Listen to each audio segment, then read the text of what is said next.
Welcome to the show. I'm Charlie Hulme. He's Smylie Kaufman. Smylie, I think I need like a better set of intro. I need like a new intro package. I need something better to start the show with. Do you have any like thoughts or ideas there? I got nothing, parts. It's not my forte. All right, that's good. That's good. I feel like I don't really know where to start in terms of voice inflection or the words to say. So listen, if you're out there and you follow us on Twitter, or I guess that's X or Instagram, whatever, just send in some new intro ideas. Anyway, that has nothing to do with anything, because we're here to preview the 2023 Ryder Cup at Marco Simone. And we are like Ryder Cup Eve. We spent the better part of a month and even the weeks before that previewing this competition, talking about who is going to play, who's not going to play, who's going to make the team. We're here. We have the day one morning pairing set, and we are ready to rock. So, I mean, I'm so excited, man. I'm going to wake up early. You're there, so you're going to be on normal time. I'm going to wake up at like midnight or that's a little early. I'm waking up like 1 a.m., make a cup of coffee and just like soak it all in, man. Like, tell me about the really? Yeah, I'm doing it. I'm doing it start to finish. I feel like I kind of have to. What time do you go to bed then? Well, that's another thing that we'll get to at the end of this episode. Is we're going to be up a little bit late tonight because it is the semifinals of Hope Valley Men's League. Your boys coming off of a big Flight 2 member guest win. The match play juices are flowing. We got the Ryder Cup. Everything's happening at the same time. Okay. Big match tonight. If we win, it's going to be a late night and an early morning, but that's okay because it's just going to be pure match play adrenaline flowing through my veins. And that's where you like to be heading into the Ryder Cup.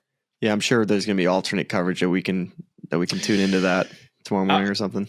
I'm surprised we didn't get like a, Golf Channel feed or something like that, or, just like a live stream of sorts. Listen, that could be the Smylie Show 2.0. Maybe we'll have some live coverage of our various matches. But listen, I'm going to stop talking about things that you, the audience member, probably care very little about. And let's start talking about the Ryder Cup and the pairing specifically, because they're announced. We've got some really good matchups in this morning session of foursomes.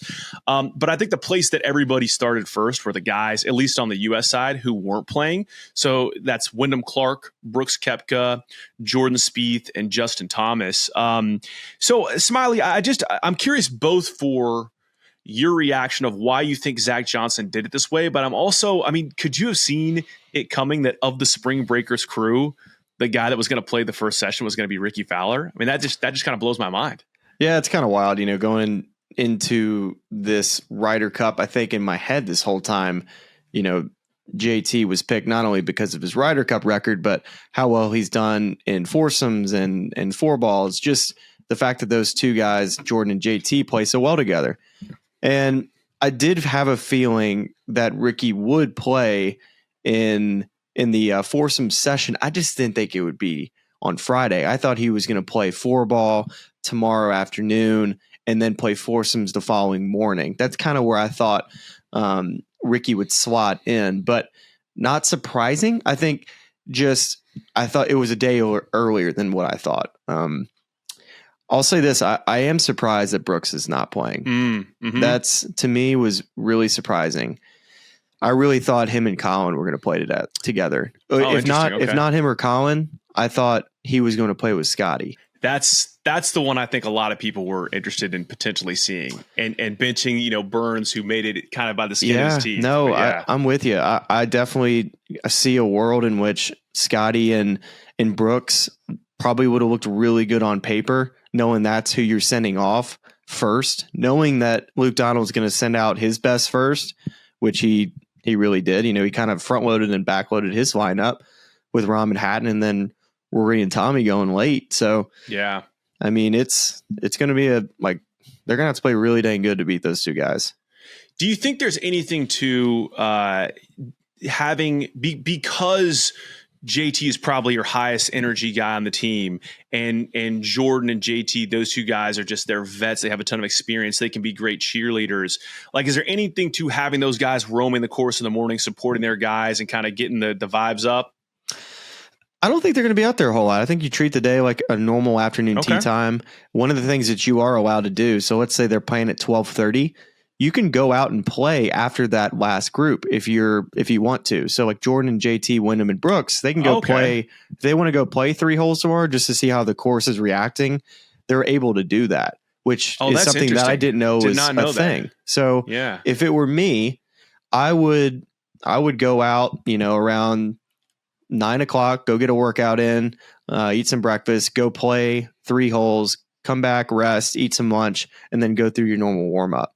And at that point, you wouldn't really necessarily wear yourself out, but you at least get to see the ball in the air. I would, if you're Wyndham Clark, wouldn't you do that? If you've never played a Ryder Cup before, and you just got to do something, Yeah, I mean, it sounds a lot like the Hope Valley Men's League warm up. So I'm just glad to see we're on the same page there as well. Yeah, I mean, definitely. Like, there's nothing you can do as a teammate at that point, that early in the morning, knowing you're playing that afternoon. And buddy, it's hot here. Like it's not cool. It's very warm, and there's just no advantage to being out there watching the guys unless, you do it like maybe 1 or 2 holes, but nothing more than that to conserve your energy. Yeah, I heard Zach Johnson in his press availability following the pairings announcements talking about how it's the hottest Ryder Cup he's ever experienced, and so that was an interesting one to me. The one that the guy I've been thinking more and more about as being a pivotal piece for this Ryder Cup is Wyndham Clark, because there's been some talk that I've heard of, hey, we don't have a ton of high energy guys on this team outside of JT, and when Jordan's with JT, those 2 guys kind of get together, but Xander and Patrick Cantlay, pretty even keel. Scotty, pretty even keel. Most of those guys seem pretty they don't kind of get too high or too low. Ricky, same way. And Wyndham strikes me as a guy that when he gets going can bring a ton of energy. When we saw his reaction to winning the U.S. Open and just the outpouring, the release on the 18th green. And so I'm not saying this is a guy that you would have had to play in the first session, but I do kind of wonder if it would have been nice to kind of get him out there just to kind of get a feel for the energy and kind of get a feel for the setting, and then maybe be a guy that can be an emotional lift for his teammates as the week progresses. I like him playing the 4-ball. I didn't like him playing in the foursome setting. I really don't like him playing in the foursome setting all week. I think it's for your first Ryder Cup. It really does help to just play your own ball and not have to worry about just playing foursomes, because it's so awkward when you've never played it before, especially that format. It's very, very challenging. And I think it takes a lot of experience to that, which you kind of see. Ricky's played plenty of Ryder Cups. Colin Morikawa played one. Then we talk. Who are the other pairings? Is there any first timers that are playing? Yes. Brian Harman's playing with Max Homa. Yeah, that's right. Burns going off first with Scotty Scheffler, and then game 2 is Max Homa, who's also a first timer. Played President's Cup. Yeah, they're first timers. I think Zach Johnson said this. He was like, we really only see Wyndham as a first timer because Brian played on so many of the Brian Harman played the Walker Cup and all that. Yeah. So I guess the point I'm trying to make is Max Homa, Brian Harman.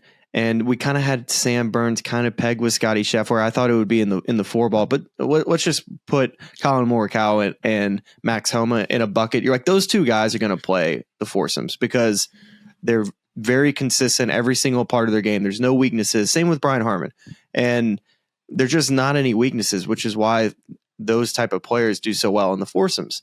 And that's why we're a little surprised to not see Brooks Koepka out there playing with Scotty, because there has been some weaknesses in Sam's game with mainly just the ball striking.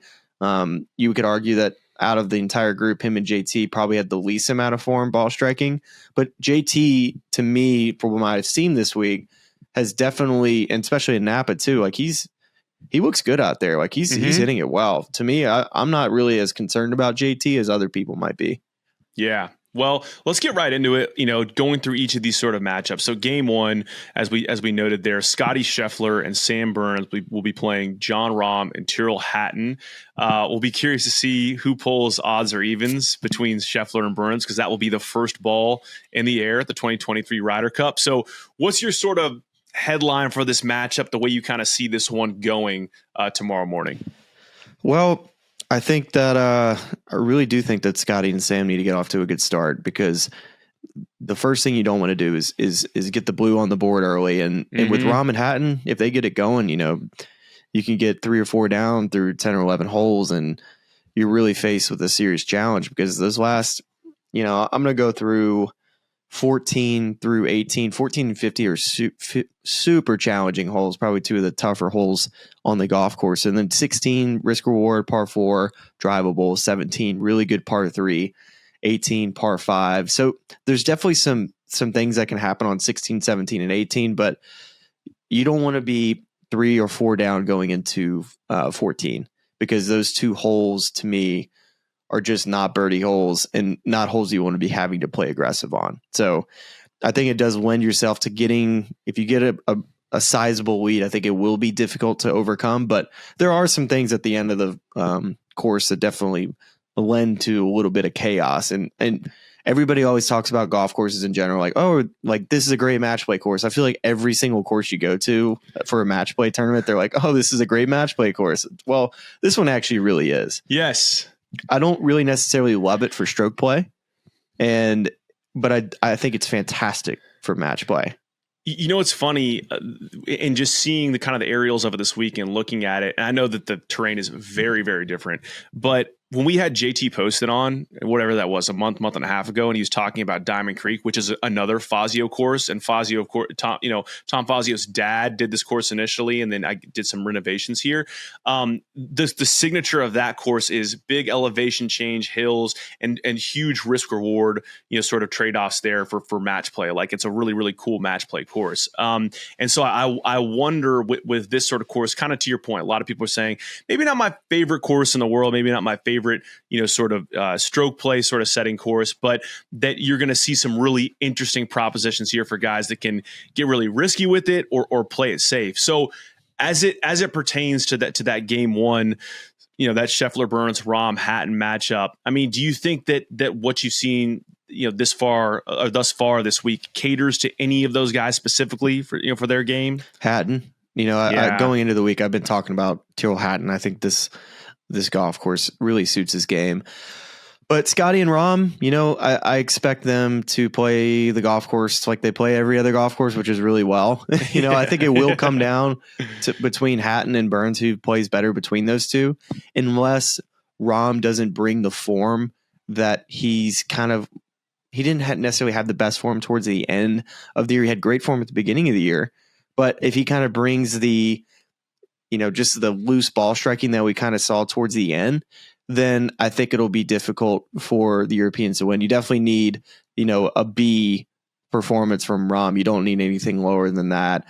Cause I think it'll be tougher if, how it goes in this format. If you start missing fairways, it's going to be really difficult. And then I'll get to the golf course here after we get through the pairings, but definitely, to me, I think Hatton's a better driver of the ball right now with Burns than Burns. So I think that plays a factor to me, but you never know. I mean, Sam can definitely get it going. He's great in match play and he's an incredible putter. So maybe they're able to hide a little bit of his ball striking deficiencies at this moment.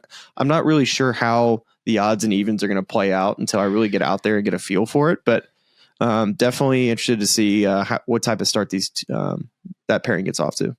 So then game 2, we have Max Homa and Brian Harman against Victor Hovland and Ludwig Aberg. And golly, I'm dying to see Ludwig Aberg in this spot. And I think that's the match. I'm covering that match. So that's your match tomorrow. Yeah. Fantastic. I was going to ask. So that will be a fun one to get a recap of tomorrow night. But yeah, I mean, Hovland, maybe the hottest player on the planet right now, and then Ludwig Aberg, maybe the hottest young player on the planet right now, taking on guys who I didn't see this pairing coming, but then earlier in the week kept hearing that they were playing together in these practice rounds, and then here it is, Homa and Harman. What do you like about the Homa Harman pairing that makes that one make sense for Zach Johnson?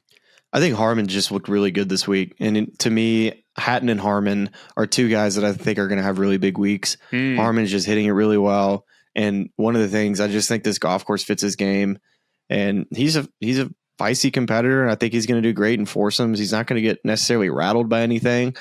He's going to catch a lot of heat out there. I do know that.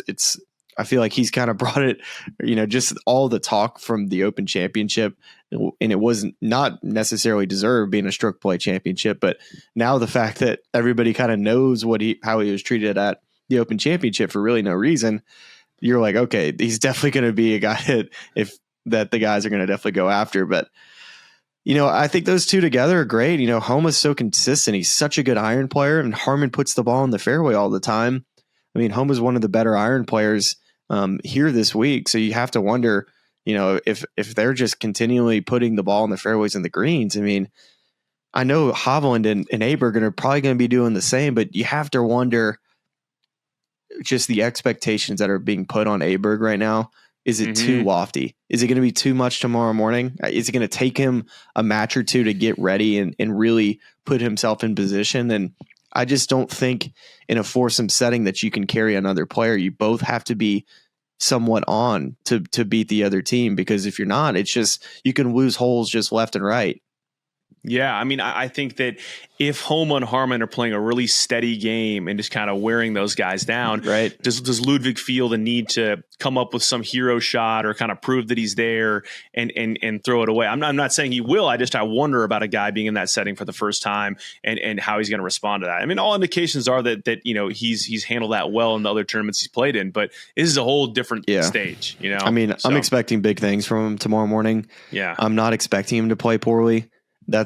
And you could say that about a lot of players. Just like the moment's too big for him. I'm putting these the only thing I bring up is expectations, because if as long as he doesn't get in his own way, everything I've read about him, he has this quiet confidence. He's not a guy who's a talker. He's just one who just goes about his business and just gets to work and gets the job done. And that's the type of player you need for that, especially that's a rookie who's not. Wyndham's been talking all week. You got to get the mics away from Wyndham at this point. Yeah. Ludwig is hardly said a word. He's definitely not one to bring the attention to himself, but I think he's trying to figure out how to get involved with the crowds here this week. Some personalities just don't necessarily, play towards crowds. There's been personalities that this is exactly they should be playing Ryder Cups every week because they play towards the crowds. And to me, Ludwig just, and Sepp too, Sepp playing towards the crowds, it's never been about Sepp. And that's, you kind of have a couple guys like that on this team that are just kind of quiet and just going about their business. All right, well, so you mentioned Sepp, and so let's get to game 3. And God, I'm just so happy we got the Husky boys pairing. I know we had 2 options there. We had Sepp with John Rahm and Sepp with Shane Lowry, and we got one of the two to get us going. Yeah. So that's, of course, ball. We talked about the golf ball. I think that made a big difference. Srixon guys, that's interesting. Yeah. So you have the Srixon, the all Srixon pairing of Shane Lowry and Sepp Straka taking on another one I didn't really see coming. I mean, we saw the kind of indications that Max Homa and Brian Harman were going to play together earlier in the week, and maybe I just missed those for Ricky Fowler and Colin Morikawa. But why do you think Zach put Ricky and Colin together? I'm just curious your opinion on that. I think that they actually do pair up very well together. I think Ricky doesn't have maybe also TP5 is, now that I think about it, you said golf ball, both TP5 guys. Okay, there you go. So play the same golf ball. And, with Ricky and Colin, you have expectations of Colin that he's just going to be in the fairway, be on the green. You just don't have any worries as far as his ball striking goes. And, with Rick, he can make so many birdies and he's so comfortable playing in this format that I'm not necessarily saying that he's going to struggle at all, but you just have to wonder where his nerves are going to be, and the fact that he hasn't played in a Ryder Cup, he hasn't played in a President's Cup in a long time. And so how is he going to be comfortable right from the get-go? And if he is, I think they're going to do really, they could win. But I tell you what, it's an interesting match because Sepp and Shane they're going to be in a lot of fairways because Sepp hits the ball so dang straight. Yeah. That'll be an interesting match. I expect that one to go to 18. I think that match is going to go to 18. To me, that just screams of a match that it's pretty even in the fact that I feel like I don't think one of these teams is going to blow out each other. Yeah, it's an interesting one because I feel like we've seen when the good golf is good with these guys, it is really, really good. I mean, Sepp Straka is a human microwave. That's a really good point between these 4 guys. I would say all 4 of them have had form better than anybody here, but at the same time, all 4. When it gets bad, it can be bad. That's a good point. And I just wonder too. You were talking. I think initially we were talking about pairings for Sepp Straka because he's a drawer of the golf ball. And correct me if I'm wrong. Is Lowry's also a drawer of the golf ball, right? Or is he kind of have 2 shot shapes? He doesn't move it a ton. He hits a lower ball flight, if anything. Okay. I just remember it's a very, very heavy low ball flight. Yeah, it's interesting. It's like, I think to your point, this is one where, and I think what's happening in the match could really, affect the vibes a lot. I mean, that sounds like an obvious statement, but if you have guys that are heating up and just we could see a blowout where it's like a 4-3 situation, or if they're trading blows and it's tight, yeah, it could go to the 18th hole. Yeah, So I see blowout in the first two potentially. Like I could see Rahm and Hatton blowing out Scotty and Sam. The opposite way, if Rahm's out of commission and not playing well, I could see it going the other way. And then that second match, I could definitely see Max and Harman definitely playing some really good golf. But yeah, I could definitely see the other side. Like I could see that one going quite a long ways as well. So that first match might finish early potentially, but that second and third match, man, whew. Well, and then how about the fourth match? I mean, you got the anchor leg, Xander Schauffele, Patrick Cantlay. We know Cantlay's odds, so he's going to be hitting that first tee shot, and then they're taking on Rory McIlroy and Tommy Fleetwood. I mean, this one feels like it could be, I don't want to say a slugfest necessarily because of the way that Xander and Patrick kind of go about playing their game.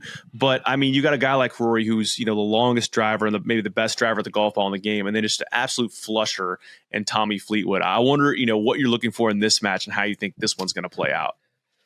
Oh man, do you have odds that we can pull up for all four of these matches? I'm kind of generally curious where Vegas has got it. Before as you're looking that up, I'll kind of just talk about those four guys. I mean, to me, it just has the feeling that Tommy Fleetwood's going to have a big week. This is a ball striking paradise if you're really good off the tee.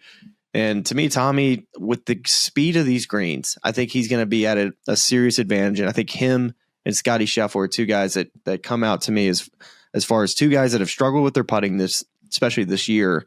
And I think they benefit for having slower greens because when you're didn't really have a great year putting and you're kind of thinking about your putting and you can get on some slower greens, you just naturally are more aggressive and less cautious with how you putt. And I think that'll benefit those two players. But same with Rory, towards when he's putting really well, the ball is going into the hole. It's not when he's missing a lot of putts, the ball's like just barely missing on the left or right. And it's just looks like it lacks conviction. So I'm going to be looking out for how aggressive he's going to be with the putter tomorrow. And then Pat and Xander, I mean, they're just going to be tough to beat, but right, hard to bet against the Euros there too. So this is interesting. So I just pulled up the DraftKings Sportsbook, and there are three-way. Can I guess?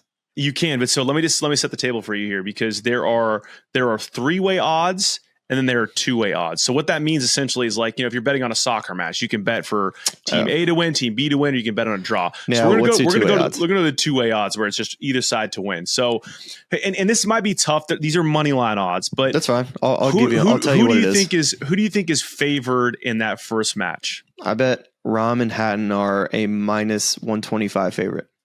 That's pretty good. So this is interesting. So they're minus 120. Okay. So they are more of a favorite, but Scheffler and Burns only pay minus 110. So it's not like you're getting anything extra on the other side. They're just, and that's why it's a little bit wonky with this with style of odds. But yes, but Rahm and Hatton slight favorites in that match. So now let's go to the fact that like there's not a underdog. Like, I'll take the favorite. Oh wait, they're both favored. I don't just quite, the juice though, I guess. I don't quite understand that either. Maybe it has something to do with money coming in. So yeah, second match. What do you think? Next match. I bet. Let's see. So it's Brian and Max. I bet it's even. This one really surprises me. You think Max and Brian are plus 110. Victor and Ludwig minus 145. That's surprising. They have the second shortest odds of anybody of the 8 groups that are playing tomorrow. I feel like they're totally undervaluing Brian Harman. I think so too, and again, this could be reflective of the money that's coming in on these teams, but it's still interesting. So now let's go to Fowler, Morikawa, Lowry, Straka. I think that's even.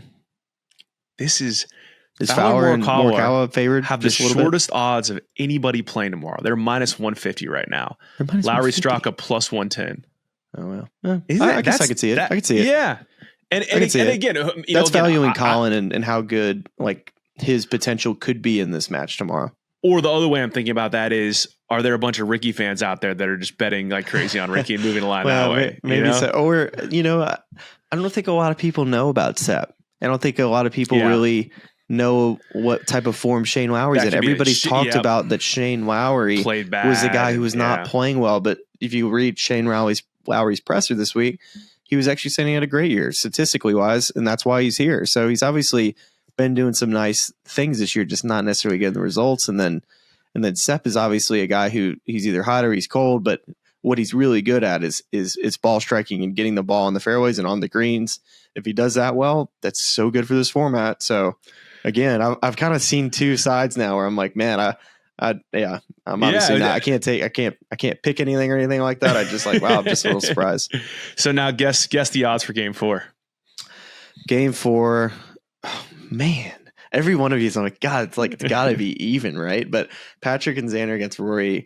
All right, it's going to be Rory and Tommy are going to be favored. It's going to be similar to that first match, like the exact same.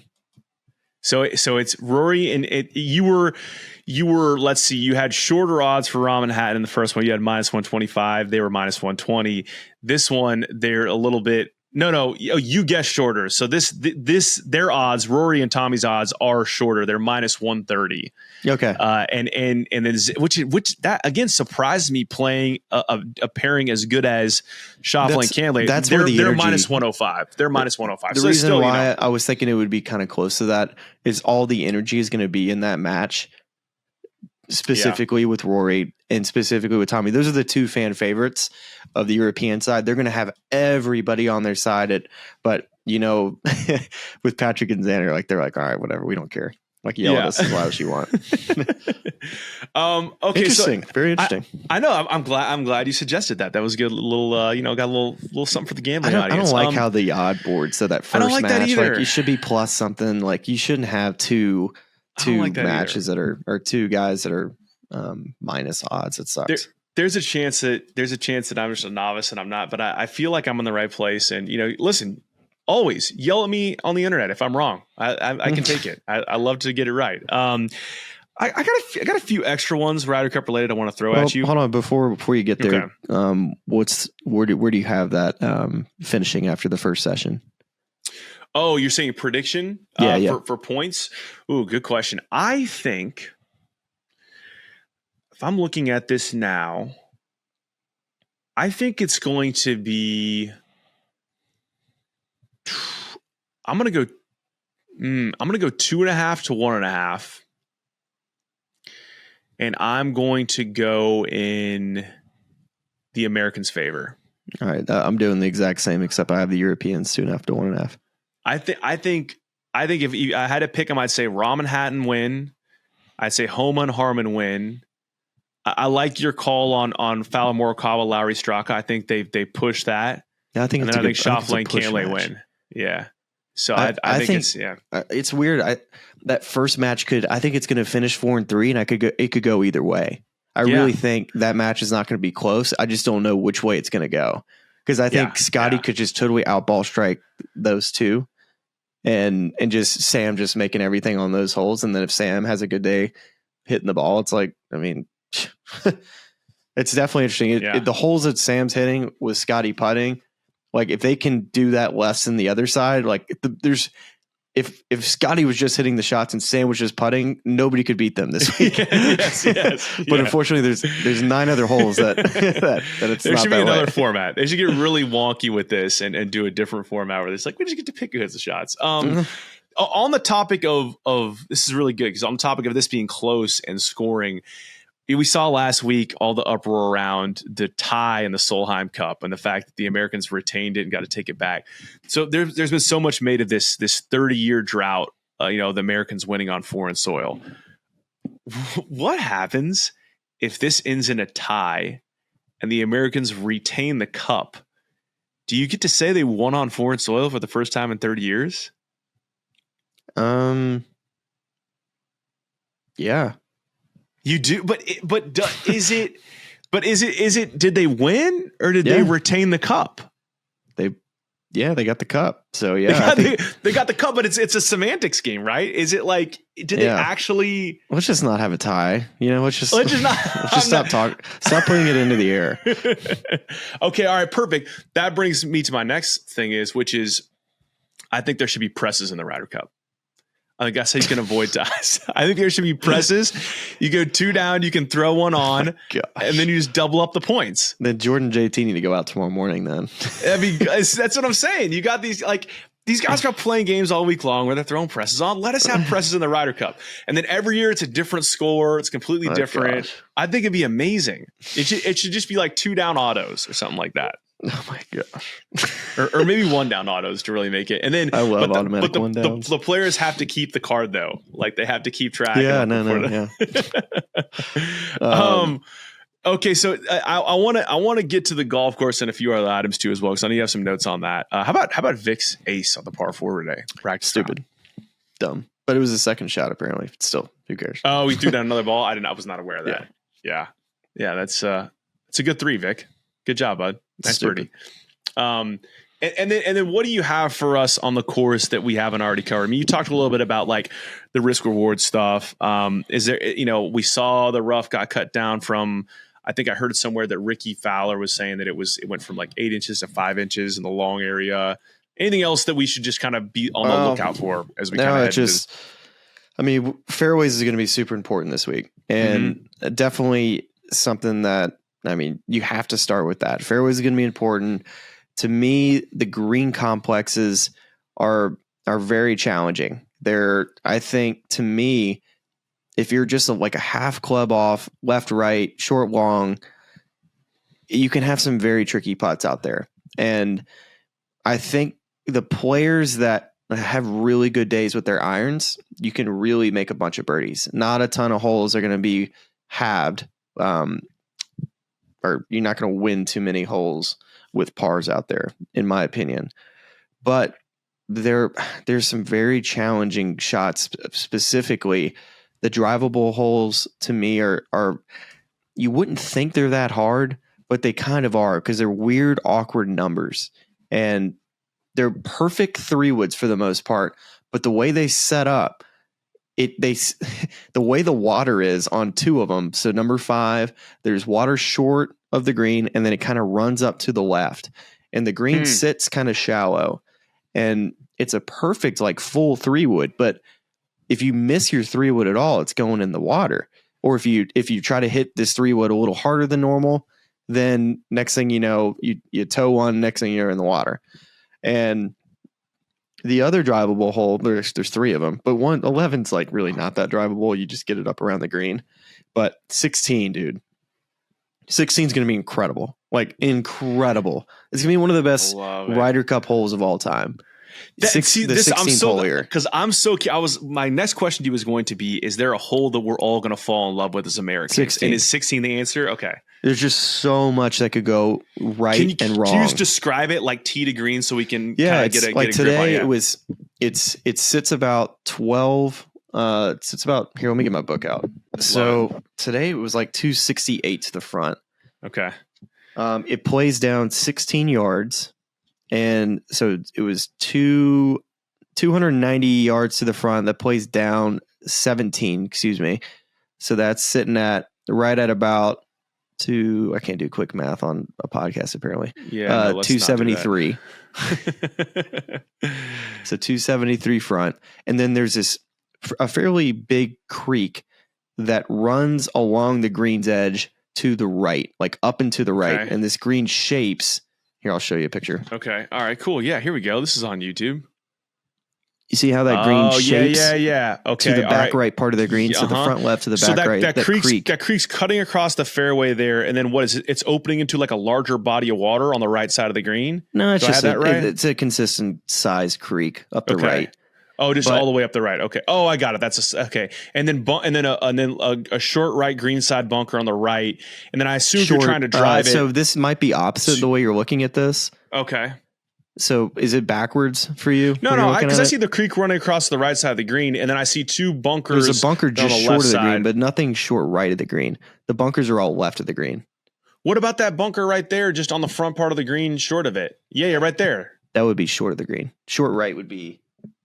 Oh, got it. Short center. Right. Semantics. Okay. Yeah. My fault. Yeah. I'm So you see those bunkers over there on the left, that you can get up and down out of those bunkers.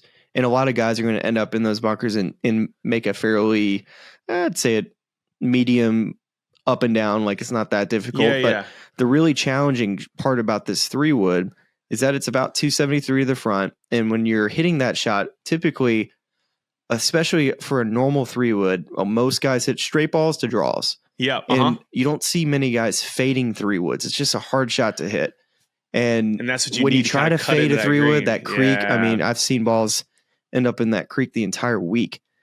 And now, what's the carry on that creek? Is that come into play at all? Like if you're trying just to land in that area, that kind of mode area short of the green, is that is that a different club? Yeah, no, 3-wood easily carries that.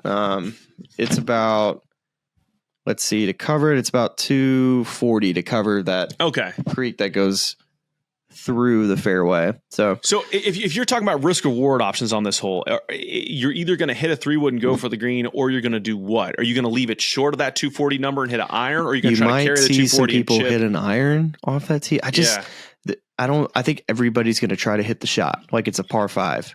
Like you're going for it in 2, and you're just trying to hit a fade off the left side of the green, but you know how it goes when you try to fade a 3-wood. It's easy to get it spinning out to the right, or bail and hit that one that's either in the heel where it pulls to the left, or you just hit a gross shot out to the left. And then the further left you get away from the green, the harder then the next shot is. But if you take the shot on and you decide, like Rory, he may decide, I'm going to aim at the middle of this green and hit my push draw and start it over the creek. Problem is, it's just such an aggressive shot to take. Yeah. And one that you wouldn't want to do in a foursome setting, but in a 4-ball, I would have Rory get up there, hit first, play as aggressive like he's playing at home, and try to take the shot on. And there's going to be a lot of holes like this where whoever your aggressive player is, let them get up there and try to play as aggressively as they can. And I think that's what we're going to see in this golf course, is with players that have all this length and play aggressively and go make a bunch of birdies. The 4-balls are going to be really incredible. I think you're going to see a lot of great shots. I think the foursomes you may see, I don't think it's just hard to play this place. It's hard to, like, you're either conservative out here or you're aggressive. And there's no really in between. You kind of get stuck out here because the way this golf course shapes with dog legs, it can be really challenging when you kind of get stuck in between. I mean, when you say cut 3-wood, drivable par 4, first place my head goes is the playoff, the PGA Championship at Southern Hills on 17 a couple years ago, with Justin Thomas hitting that 3-wood in there. Yeah, that's sick. You're not going to see anybody hitting a driver. Like, nobody's going to be hitting a driver. But I mean, that feels like a shot that JT has in the bag. We see him in the afternoon session. So 100%. I mean, I'm sure a lot of other guys too. But in terms of that shot shape, that's awesome. I mean, I was very curious which holes were going to kind of stand out in 16. It feels like an early 17's a great par 3, then 18. 18's it reminds me a lot of 18 at Kapalua, place similar.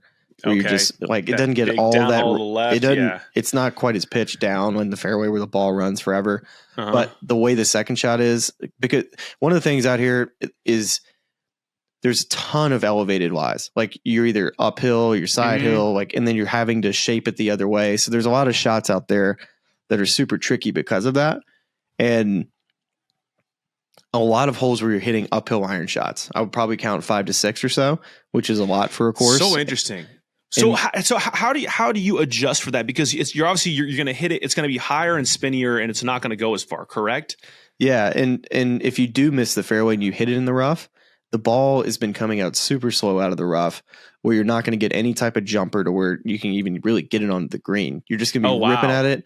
And a lot of these greens, especially the ones that have the uphill second shots, have huge runoff areas in the front of the green that come and those will roll a good 40 yards away. So if you hit that high spinny shot and you don't get the number right, that thing's coming all the way back. Yes.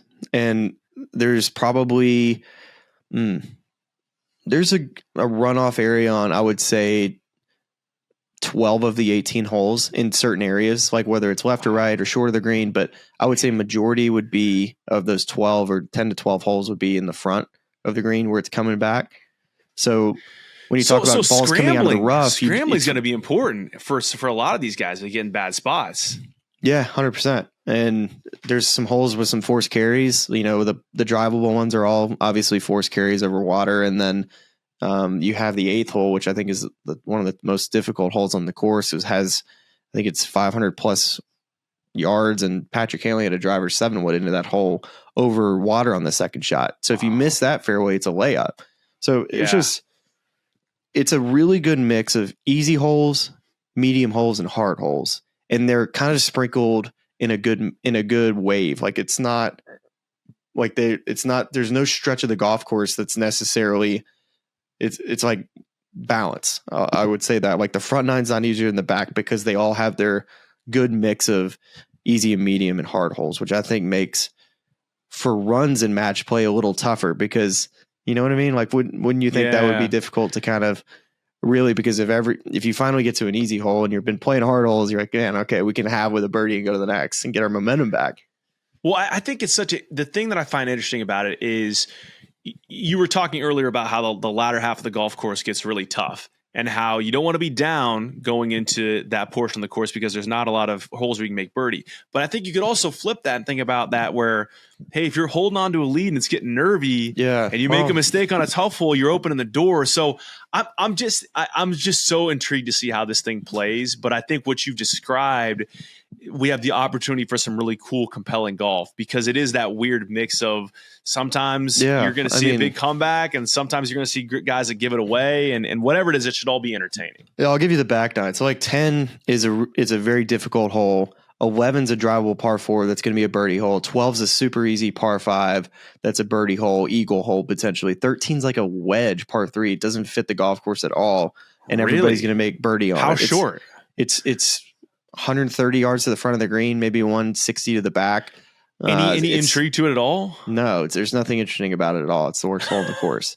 And so you go from a pretty difficult 10th, drivable hole at the 11th, which is most likely a birdie's going to win that hole. 12 could win with an eagle or birdie. 13 super easy, and then 14 and 15 are very difficult par 4s. I watched Burnsy hit one on 15 from 230 today to an elevated green. So very difficult 15th, and then 16 has the chance to make a 2 or a 6. And then 17's a great par 3 where you just got to get up there and hit an incredible 6 or 5 iron potentially, or 7 to 5 iron for a very narrow green. I think that's going to be the most challenging shot down the stretch where you just have to sit up there and you just have to hit the shot because there's no necessarily trouble, but the green's so narrow you can't hit it offline. And then 18. Where's the green kind of shape off the tee? Is it kind of a right to left or left to dead right? Straight. Just dead straight. narrow. It's probably 10 yards from left to right. There's a big slope about 25 yards into the green, and there's a massive steep slope off the left that if you pull it left, it goes about 30 yards down the hill. Oh, tough and that's up and like down. your runoff deal. Yeah, and then if you miss right of the green, you can't get up and down because it's so pitched from right to left. Wow. And then 18 is straight downhill. And if you miss the fairway, you can end up at some really funky spots to where layups can even be challenging where you can barely move the ball if you got a bad lie. But you could also catch a break off 18T if you miss the fairway. You can end up down the cart path into some areas that are trampled down. So that second shot's going to be really cool. Lake just short left, and you can win with a 3 or you can win with a 6. You know, it's just kind of some crazy stuff that could happen there. But you're painting a Rembrandt right now, man. I'm just loving it. The imagery, a lot of birdie opportunities. Coming to life. It's vivid. It's fantastic. A lot of birdie opportunities. There's some good hard holes, though, as well, to kind of mix in there to keep guys honest and hitting really good golf shots to win their matches. And, man, I'm pumped. I'm really excited. As you should be. Well, I think that's a pretty thorough coverage of our pairings tomorrow, games tomorrow, the course itself. So, of course, we're going to have, after tomorrow's play, you're going to be back here. We're going to recap, do about a 15-minute journal of sorts like we've done for past majors, where we're going to kind of just recap all the day's action. So look forward to that in the feed. But, yeah, I mean, Smylie, look, we got a lot of match play coming up. Give me some Hope Valley Men's League match play motivation, dude. Set the scene for me a little bit here. Give me some juice to go with. Something for the Team Europe and Team USA boys. match play mood right now. What do you got for me? Man, I don't know. I don't think anybody cares. I'm being quite honest, man. Like, I don't think anybody came here to hear about your summer league or whatever league you're in. That's perfect. I'll just be standing over the tee shot and deciding. Is that the motivation you needed? Just be like, hey, man, nobody cares about this. Nobody cares. You really shouldn't stress about it too much. I think you should. I mean, go give it your best, but I think you go. But nobody cares. That's nobody good. Cares, so. That's great, man. That's great. That's what I need. I kind of care. I'm here for the content, but you know. But largely nobody cares. So I'll give it a 2.5 out of 10. Well, there you have it. Your Ryder Cup preview from the Smylie Show. We appreciate you all listening, and we will see you back here tomorrow.